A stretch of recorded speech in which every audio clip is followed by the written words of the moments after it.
From CRI Simple Numbers, this is Profitability Playbook, the Simple Numbers Podcast, a podcast for those who champion market growth and anchor the nation's economy, small businesses, and entrepreneurs. Hey there. Welcome to another episode of the Simple Numbers Profitability Playbook podcast. That's Brandon Gray. I'm Mike Maxson. And man, dude, I feel like we just do this all the time now. It is weekly.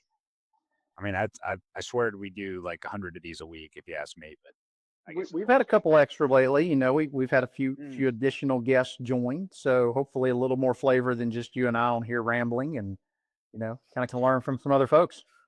Well, before we get it going, let's talk about what we did this past week in Phoenix.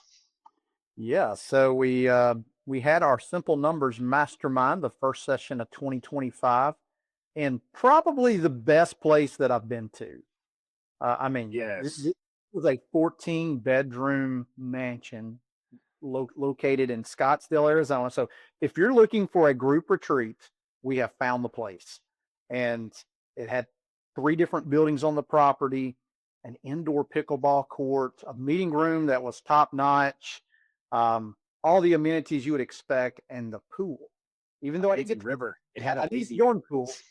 The pool had a legit. We're not talking about like some little moat going around the pool. A legit lazy river with current in it that circled the pool. I mean, it was unreal. So, like I said, if you need to host 15, 20 people and you want a first class place, let us know. We can pass that along. But, the facility was great. I would say the conversation was better. So for those of you who are not familiar with Mastermind, it's a group of our clients that are all high performers. We somewhat hand select. We send invitations out to clients who would qualify for that group. And we meet twice a year. Since they're all Simple Numbers clients, we have all their data. So we share data, go through what's going on inside their company, what's going on with them personally. The group really challenges each other. Especially if you say, hey, I'm struggling in an issue, you're going to get some great group and peer-to-peer coaching. And then the next time we get together, we follow up to see if you put those things into place. And the connections that are made are really phenomenal. This weekend, I was connecting several members of the groups who had questions about one person said something, or, hey, I've got a contact that may help you guys in your business, in your marketplace, whatever it may be there. And even had a little bit of fun. I think we had took clients out to a round of golf, and some did mountain biking, which I'm almost healed. I still Mike, healing. Mike got a little ding. Every time I turned around, Mike was on the ground. So it was pretty gnarly terrain, but had a little bit of fun and a lot of great time together. So we'll talk about a couple even takeaways from that session. Oh, and by the way, one other thing. Guest speaker this time was Brian Kitching. So Brian started with us as an intern back in 2004. Career in the military, retired, I believe, as a lieutenant colonel. Get this, 10 tours in Afghanistan. Has a master's from Harvard. Worked in both the Trump and Biden administrations in the White House as a liaison to the military. Is with JP Morgan right now. But you talk about a dude. I mean, from a leadership perspective, and he's done some work with the Dallas Cowboys because he's doing a lot of outside speaking now. Could not recommend him enough to come speak to your team. And this guy was tasked with, on one of the deployments, a mission that seemed nearly impossible, to get a group of 100 infantrymen trained up who were out of shape and had low marksmanship. Those were just 2 of the challenge. Plus, they did not have enough people that they needed in the unit. So he got them ready, took them to battle, and that story is phenomenal. I'm not going to go through the details because I don't want to spoil everyone, but a true leader, a true American hero. And, like I said, if you're looking for a top-notch speaker to speak to your team, group, organization, let me know and we'll contact you with Brian. Yeah, that was awesome. Good times for sure. Well, cool. Well, let's get into one of our topics today is what else, or actually what more can you sell to your existing clients? And so we all know that one of the best sells to make out there is the people you already work with. They know you, they trust you, they've been buying from you before. But a lot of people forget that. A lot of marketing discussion we often have with people is the new business. Obviously, it's needed. You need to get new business. We're definitely not saying that, but a gold mine of more business for your company lies within the people you already work with. Mhm. So, Brandon, why don't you kick us off, man? What are your thoughts? Yeah, so we've talked several times, and by the way, our monthly coaching call here in March is going to be around marketing. So for our Simple Numbers community model clients, you're going to get some nice insight there. But we've been talking a lot about how difficult marketing is in the current environment, and not to say just because marketing's difficult, you do something different. You should do this all the time, but I think it does amplify the need to make sure that you're reaching out and taking advantage of the customer base that you already have.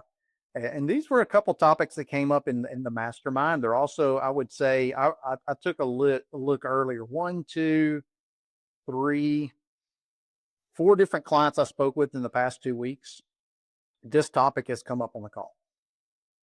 And many times it starts out with our clients or our customers didn't even realize all that we do. Yep. And I did. It's kind of like, well, if I'd known that, if I'd known you did this, then I would have said something.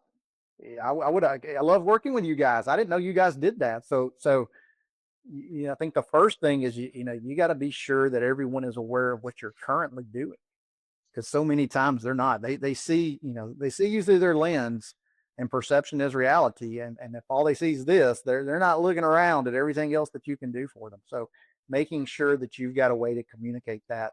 And if they understand, and no matter how long they've been a customer or client, they may have no idea of something that you can do for them. That's right. And I think of what is it, the ABC, always be selling, even though I don't think that C is spelled that way. But anyway, By the way, years ago when I first started here, it sort of I remember doing I think it was one of our lunch and learns, talking with the team. And we do bookkeeping here at Simple Numbers. We do it for consulting clients, right? So we've talked about it before. Our method of working with people is they come in, they engage us for consulting services, and then they're like, "Hey, I could use a bookkeeper." Well, for years, people on our team would be interacting, and they would be like, "Oh man, my bookkeeper's going on maternity leave," or, "Hey, my bookkeeper's not, doing so well, and now we got to go find one." Well, there's your moment. Yep. I mean, hey, guess what we do? And especially, and I think this is extremely important to organizations that have a lot of people in client facing roles, where there might not be one person that is just selling or maybe trying to get new business, but it's actually a lot of the responsibility falls within the people in the organization that are consistently interacting with clients, to be on the lookout to say, "Hey, they just mentioned something and I think we can help with that." Mhm. And maybe you don't engage them directly, but you come back and you tell someone, "Hey guys, I was just at client so and so, and they totally are looking for this. I Right. think we can do that for them." And that's a lot of the part where the opportunity is missed. So there is the marketing component, but I think really the big thing is those conversations with clients, those check-ins, those interactions, those emails, where you see that, holy cow, they have a gap and we can Yep. fill it. And so I think that's a huge component of it. More, I think even sometimes more so than just the pure marketing to your own Oh, yeah, clients. definitely got it. Mention the clients having their eyes open. Your team has to as well, and that gets back to knowing your customer, your client. And I had a couple calls this past week where I asked a couple questions. One was with uh, a home services company, and I said, "Hey, what's the average home value that you guys target? What's the median income that you're targeting for one of your customers?" And they said, "That's a great question. We don't know the answer to that." And what brought it about was, I think we talked about this a couple of weeks ago, was that Wall Street Journal article around something around 50% of the discretionary spending taking place in the US is being done by the top 10% of income earners. And so it's kind of that hey, if you're not hitting, and for this home service, they would be hitting that higher income level. Like, you're not hitting that, and no wonder you guys are struggling. But nonetheless, yeah, getting to know the customer, making sure you understand not only where they are now, but also what are the needs that they're going to be having in upcoming, because they may not need something from you today, but in a year or 2 years, they very likely will. And so kind of understanding that and getting your hands around who they are, what they look like. Um, we had a client spend I would say invest. Invest is a better word, right? I mean, Yeah. if you spend money and you want it to sound better, you say invest. Yeah. So that's kind of those red flags. Anytime I want to call somebody says, well, we're going to invest. I'm like, oh, well, hang on. But nonetheless, I think it was 2 years ago, they had a market study performed. And it looked at their existing client base, customer base. It looked at so they kind of were able to form what profile that they were dealing with. And then it went out, and they were, once again, in home services. It went out into a geographic radius to kind of look at how many folks, how many households, how large was that market, where were they getting their information from, what types of things were they purchasing. It really went in depth. And they came back, they said, this is who you target. So there was no question as to who the customer, the client that they were going after was. Yeah, that core customer piece, and understanding, if you understand what your core customer is looking for, it's a lot easier then to identify those things, right? So, like, for example, our core customer is entrepreneurial businesses looking to grow and scale, build wealth in and outside of the company.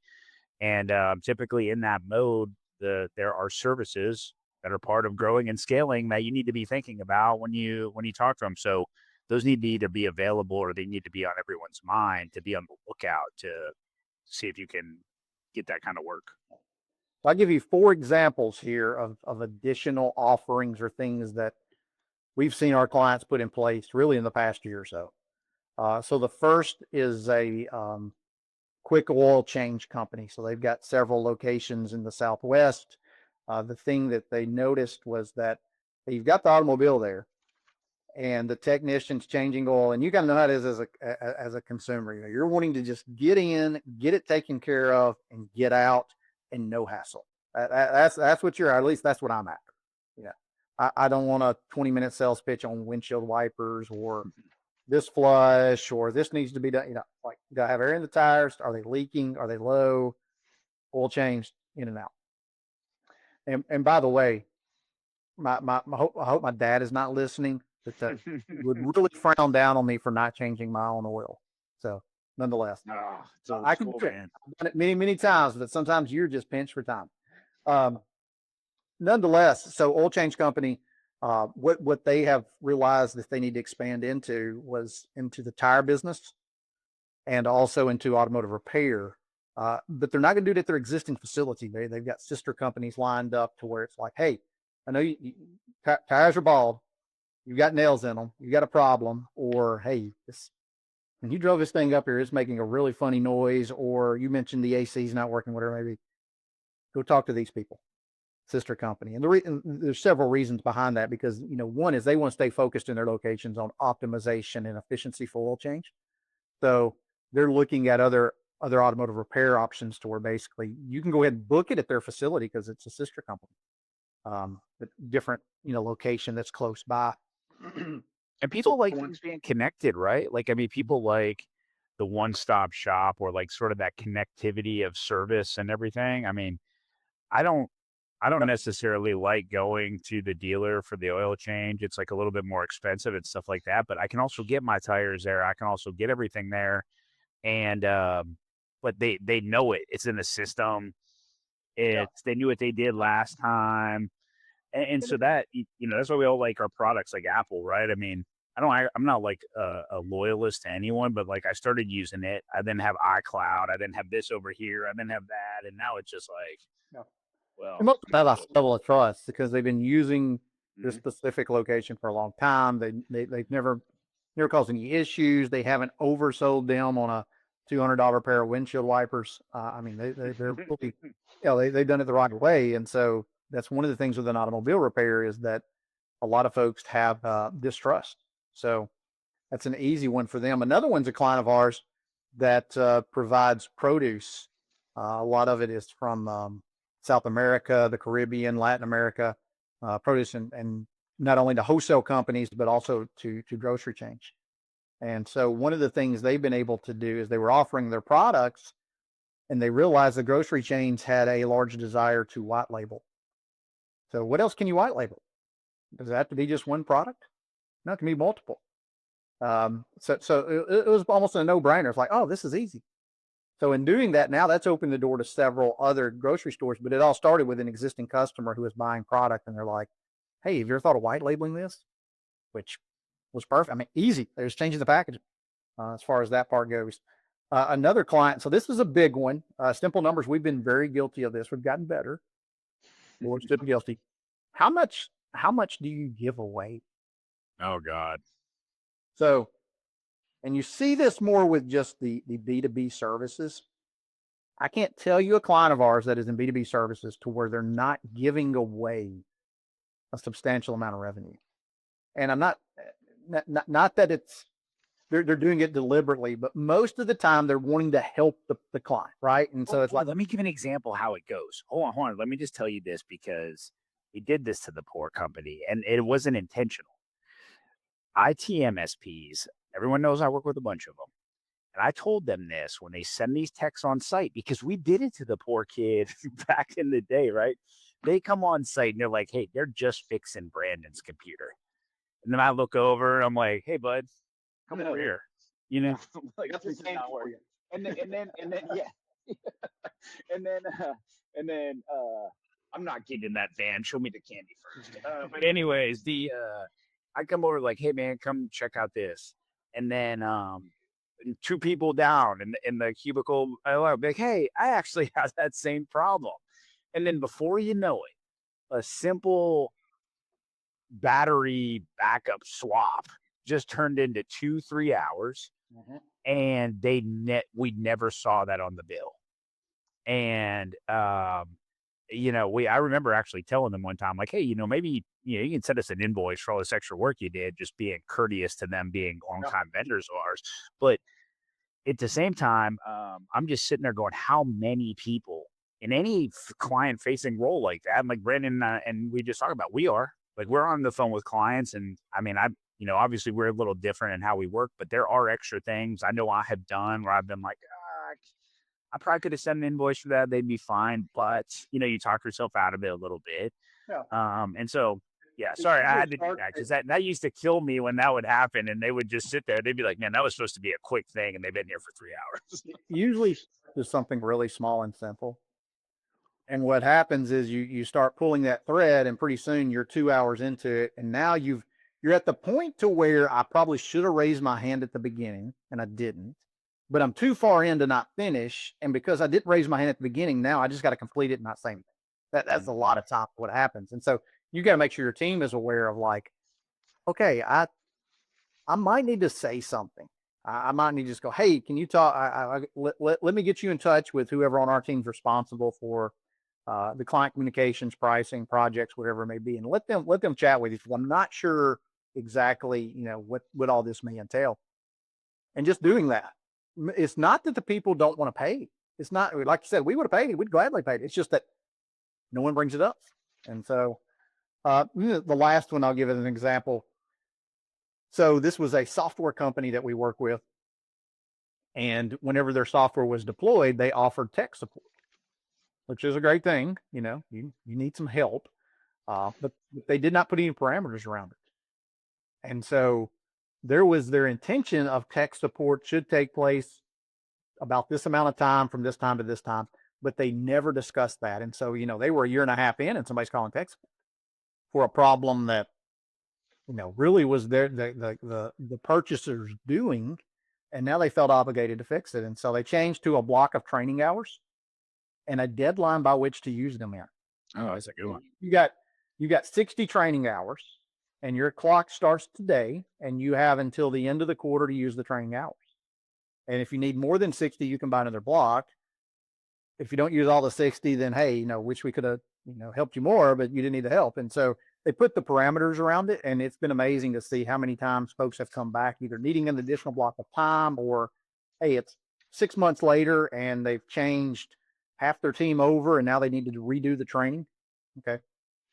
Another block. So, Mhm. and these are all just very small things, but whenever you compare the ease of getting that revenue and margin versus going out and finding the next new person, it's massive. Yes. Yes. So, Absolutely. You know, So, then a lot of those. a lot of those times that people are like, "Man, thought you'd never ask. Didn't know you did that. Free that's so much easier." And sometimes I think of just IT companies where, and I use them because these are things they had to start doing. Where, hey, clients would go order their own computers and stuff like that. And it's like, well, I'll order them. We'll do them. We'll do a. I actually talked to one the other day that was ordering for their clients, and they were just sending the clients, "Hey, we ordered this for you." And I go, "Hey, man, why don't it does take effort for you to pull up the internet, look in there, and place the order, do all that stuff." I go, "Why don't you just charge, procurement fee for your clients?" And I go, "I guarantee you, not one of them are going to bat an eye because you're doing it instead of them." And that fee on there to procure those things, even though it's very not, there's still effort for your time. And I go, "You got to bill for that." definitely. Yeah. They had convinced themselves that it wasn't much. And I go, "Now think about," if you have 100 clients and you do that for every one of them, add in all the time, I bet you a significant amount of time. And the cash flow implication, and someone had to Yes. keep up with who had what. Yeah, it's massive. So, Mhm.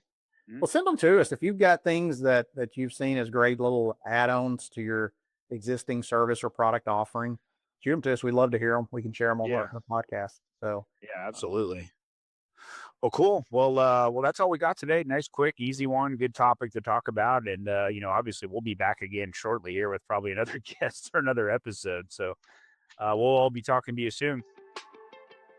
If you want to know more about driving sustainable profitability for your business or are interested in learning more about CRI Simple Numbers, please visit our website at simplenumberscri.com. Thanks for listening to this episode of Profitability Playbook, the Simple Numbers Podcast. You can subscribe to Profitability Playbook on Apple Podcasts, Spotify, or wherever you prefer to listen to podcasts. If you liked what you heard today, please leave us a review.